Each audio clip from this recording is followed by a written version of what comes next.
രാജ്യം ഏറെ ആകാംക്ഷയോടെ കാത്തിരുന്ന പ്രഖ്യാപനം വരികയാണ്. ലോക്സഭാ തെരഞ്ഞെടുപ്പ് തീയതികൾ നാളെ പ്രഖ്യാപിക്കും.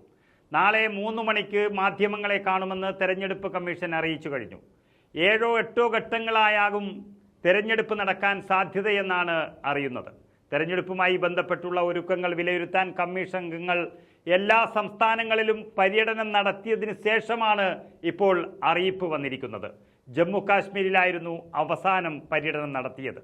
ഇതോടൊപ്പം തന്നെ ആന്ധ്രാപ്രദേശ്, അരുണാചൽ പ്രദേശ്, ഒഡീഷ, സിക്കിം എന്നീ നിയമസഭകളിലേക്കുള്ള തെരഞ്ഞെടുപ്പും പ്രഖ്യാപിക്കും.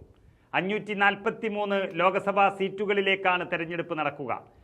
ഇപ്പോൾ തന്നെ BJP 267ഓളം മണ്ഡലങ്ങളിലേക്കുള്ള സ്ഥാനാർത്ഥികളെ ഇതിനകം തന്നെ പ്രഖ്യാപിച്ചപ്പോൾ പ്രധാന പ്രതിപക്ഷമായ കോൺഗ്രസ് പാർട്ടി 82 മണ്ഡലങ്ങളിലെ സ്ഥാനാർത്ഥികളുടെ പട്ടികയാണ് പുറത്തുവിട്ടിരിക്കുന്നത്.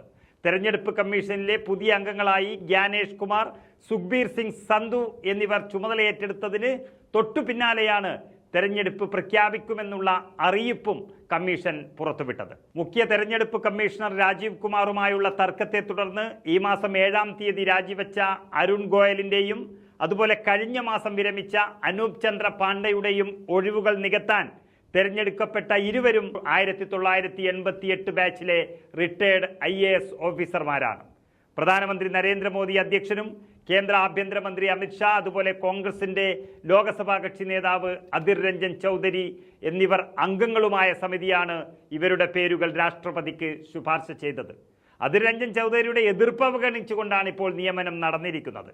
2023 കൊണ്ടുവന്ന വിവാദ നിയമം ഉപയോഗിച്ച് പുതുതായി 2 കമ്മീഷണർമാരെ നിയമിക്കുന്നത് തടയണമെന്നാവശ്യപ്പെട്ട് സമർപ്പിച്ച ഹർജികൾ സുപ്രീം കോടതി പരിഗണിക്കാനിരിക്കെയാണ് ഇരുവരുടെയും നിയമനത്തിന് രാഷ്ട്രപതി അംഗീകാരം നൽകിയത്.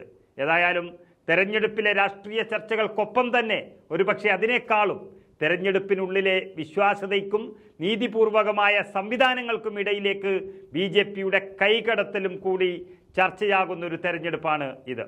രാജ്യത്തെ ജനാധിപത്യം അപകടത്തിലാണ് എന്ന് ജനങ്ങൾ പൂർണ്ണമായും ഭയക്കുന്ന ഒരു തെരഞ്ഞെടുപ്പിൻ്റെ തീയതികളാണ് നാളെ പ്രഖ്യാപിക്കാനിരിക്കുന്നത്.